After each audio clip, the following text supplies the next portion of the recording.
with alligators. I've tussled with a whale. I've done handcuffed lightning and thrown thunder in jail.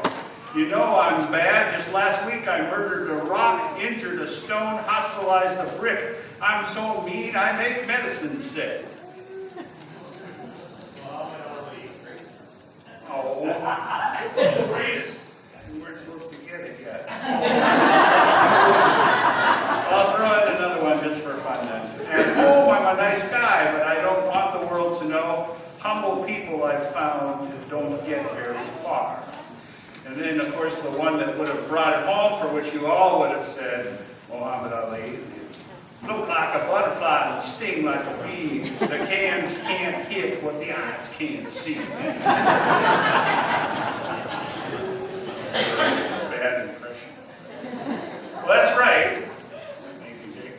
Muhammad Ali, world champion boxer, some thought to be the legend of all time. It was in 1964 that he stood before a bunch of sports reporters preparing for a fight with Sonny Liston, and he proclaimed, "I am the greatest." And then he went on with the rest of his poem about that. You see, we all love greatness in our country, and as a people, we applaud the best in every human endeavor. Ever since the caveman first started playing rock soccer,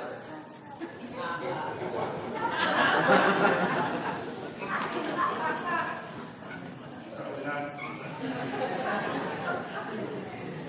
Sitting around a campfire, how's this? Comparing woolly mammoth hunting stories. How big was it, Org? It was this big! Spraying out his arms, and all the men around the fire go, chuckle.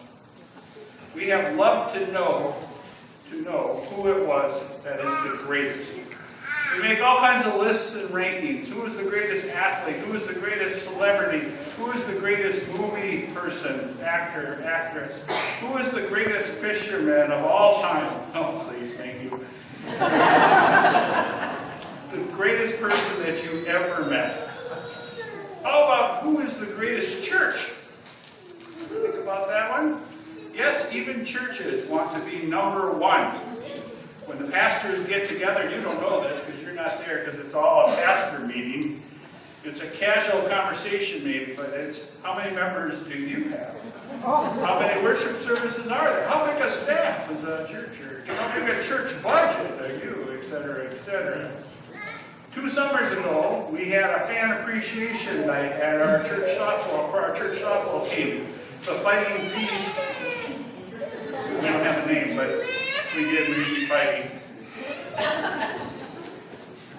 Anyway, we filled the stands. Now, admittedly, it wasn't a very big stand. But we filled the entire stand. Everyone had those thumping sticks, like that. And we were a raucous crowd. And then we all had these phone number 1 fingers, too. So we'd go, "Hey, we're number 1! We're number 1! We're the greatest! Go, Peace, go!" And we'd be chanting like that. It was pretty abusive, actually. And the whole time I got to thinking, is this really how it is that we should be speaking out in public about our church? Because in the back of the mind, I had today's gospel and what it means to be truly great. There we go. I think we should pray. Let's pray. Heavenly Father, we get all caught up in the greatness of all kinds of ways and all kinds of things. We look to see who's the best and we lift them up.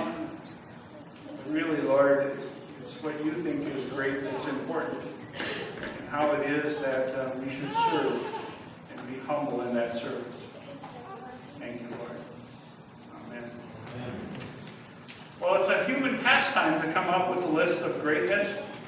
There's nothing inherently wrong with that. It's kind of fun to do as long as we remember this, that we understand God's definition of what makes a person great is far different than our own.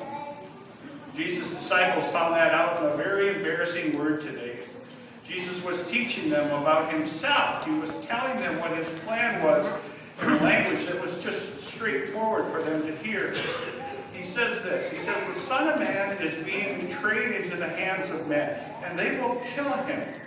And after he is killed, he will rise on the third day. Now, this isn't news to any of us here. We've heard it before. We know what's coming in the story. But to the disciples that day, it didn't make any sense. Not only that, but they were very afraid to even ask a question about it. You ever been in that position where maybe you didn't know the answer, so you just didn't even want to say anything more about it or ask about it? Instead, as they walked along to the next destination, the conversation shifts, and it has nothing to do with what Jesus was originally talking about, the important things that Jesus was talking about. Instead, they started talking about who it was among them that was the greatest disciple. Well, finally, when they get to the house in Capernaum where they were staying, Jesus asked them. And the way the Greek is in this is that he asked repeatedly, "What were you talking about along the way?" Now, you probably could have heard the proverbial pin drop in the silence that followed as the disciples thought it over. You know, as a teenager, you might remember when you took the family car and you were driving with your friends and you thought your parents didn't know. But there you are at the dinner table and Dad says, "I've noticed that the odometer on the car has quite a few extra miles on it." You wouldn't know anything about that, would you? This is hypothetical.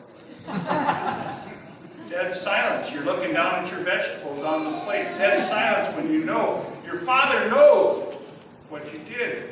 Dead silence when you know you did something that you shouldn't have. You see, all you young people here, let me tell you the truth here today. Your parents, they always know. I don't know how they do, but they always find out. Especially when your sister blurts it out. "David took the car." "Bob took the car."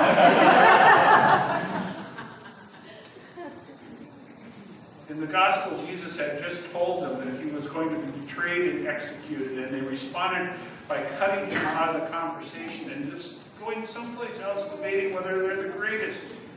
To understand God's definition of greatness, you have to understand God. You see, God's very being, God's very heart, God's very compassion for his entire creation is one that is about service. Service and humbleness.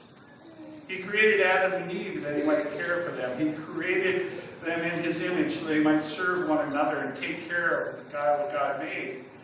When they sinned, God did not respond out of raw power. Instead, he promised to save them from their sin and seek greatness in a different way by sending Jesus to be their Savior.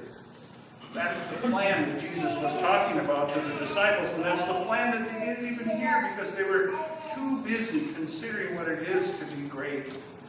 In God's eyes, the one who is great is the one who serves others. Plain and simple.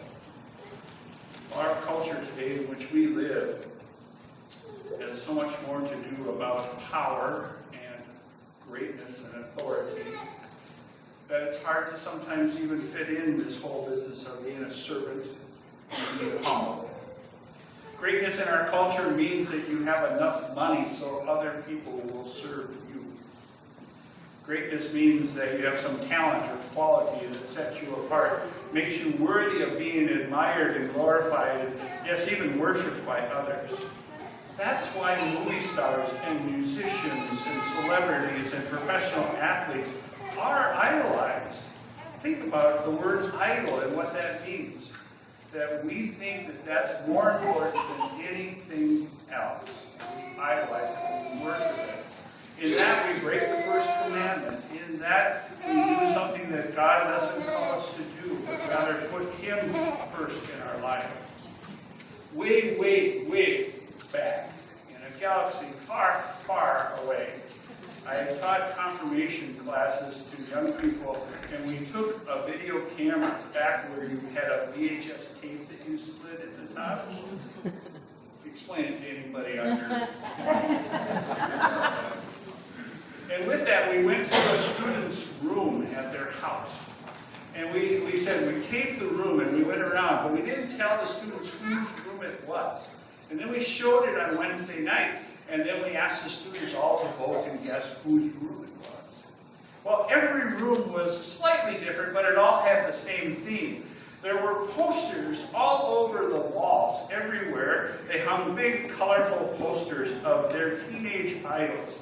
And depending on what generation that you are from, it will vary, I know, in the type of poster. But for some people I know, it was David Cassidy and Donny Osmond and Bobby Sherman.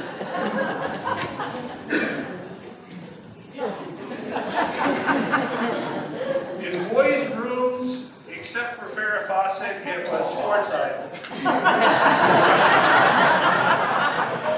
Michael Jordan, Reggie Jackson, Wayne Gretzky.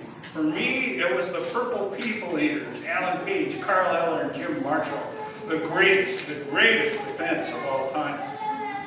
You see, it's natural for us to idolize those people, but God keeps calling us back, calling us to what truly is great. And that is not any of these things, but it is being a humble servant of others.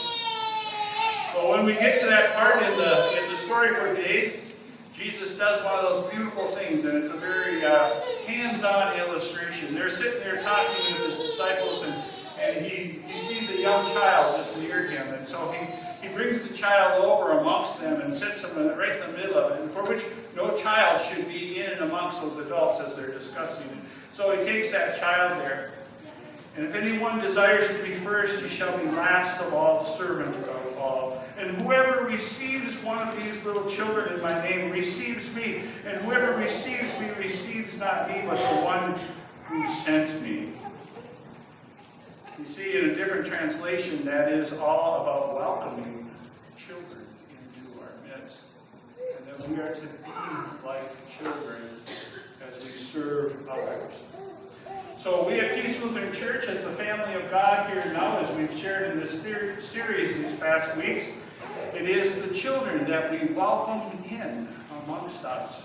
Whether they are the littlest of ones, the infants just born, or whether it is the oldest of them, they are all welcome into the family, the children.